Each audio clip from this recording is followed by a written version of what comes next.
First chapter દીર્ઘમ જીવિતમ અધ્યાય. કોષ્ટક કરવાનું છે. એમાં શું ચતુષ્ક આપ્યા છે 7 આપણા, એને યાદ રાખવાના છે. BSNL ક્રિયા તો બી પરથી આવશે ભેષજ ચતુષ્ક, પછી એસ પરથી આવશે સ્વસ્થ, એન પરથી નિર્દેશ, એલ નહીં આવે. પછી કે પરથી આવશે કલ્પના, આર પરથી આવશે રોગ, પછી આઈ નહીં આવે. વાય પરથી યોજના અને એ પરથી અન્નપન. ને આ સંગ્રહ દ્રવ્યમાં 2 આપ્યા છે. તો આમાં ચેપ્ટર છે ને એને 4-4માં ડિવાઇઝ કરી દીધા છે કે એક ચતુષ્કમાં 4 ચેપ્ટર. તો ખાલી આ ચતુષ્ક નામ લખવાના છે ને એમાં ખાલી જોઈ લેવાનું છે. ખાલી એકવાર જોઈ લેવાનું છે કે ચતુર્વર્ગ કારણ ફોર આરોગ્ય. આપણા આરોગ્ય માટે કયા 4 કારણ છે?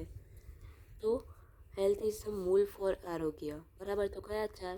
તો કે ધર્મ એટલે કે વિર્ચ્યુઅસ, અર્થ એટલે કે વેલ્થ, કર્મ કામ એટલે ડિઝાયર ફુલફિલમેન્ટ, એન્ડ મોક્ષ સેલ્વેશન.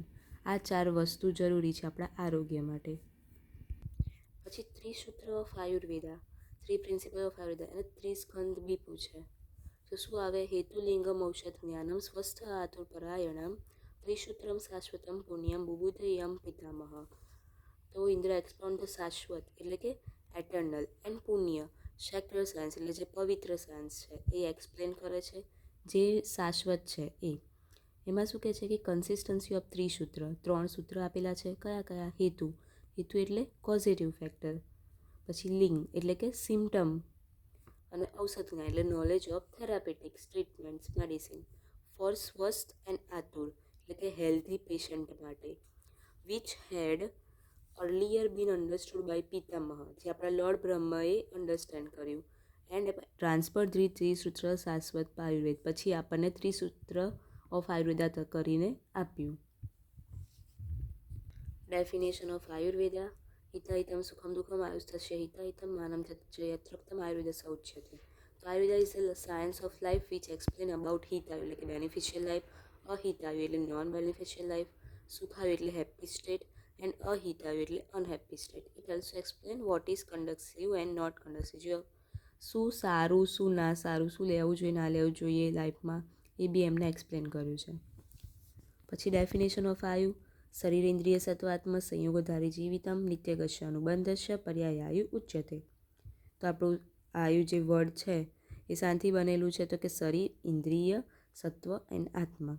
પછી એનું જે આપણે પેલું લખતા હતા પીવીમાં એ કે ના સિનોનેમ છે ધારી, નિત્યગ, જીવિતમ, અનુબંધ. એનું થોડું ડિસ્ક્રિપ્શન કરી દેવાનું. પછી આ સામાન્ય વિશેષ સિદ્ધાંત. તો એમાં શું કીધું? સર્વદા સર્વભાવાનામ સામાન્યમ વૃદ્ધિ કારણમ વાસ હેતુ વિશેષસ્ય પ્રવૃત્તિ ઉભયસ્યતુ. તો કે સર્વદા એટલે ત્રિકાલ નિત્ય એટલે પાસ્ટ પ્રેઝન્ટ ફ્યુચર માટે હોય. સર્વભાવનામ એટલે ભાવનથી સતમ ઓલવેઝ એક્ઝિસ્ટ કરતું હોય.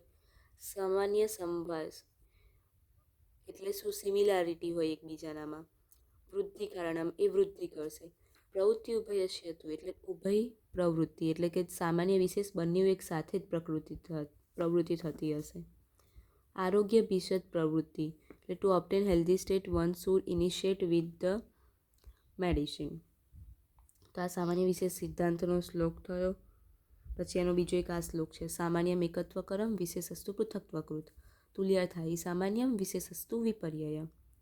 તો એનું એક્ઝામ્પલ આપણે સમજીએ. પેલું પીવીમાં જે તે લખતા હતા એ દ્રવ્ય સામાન્ય, ગુણ સામાન્ય, કર્મ સામાન્ય.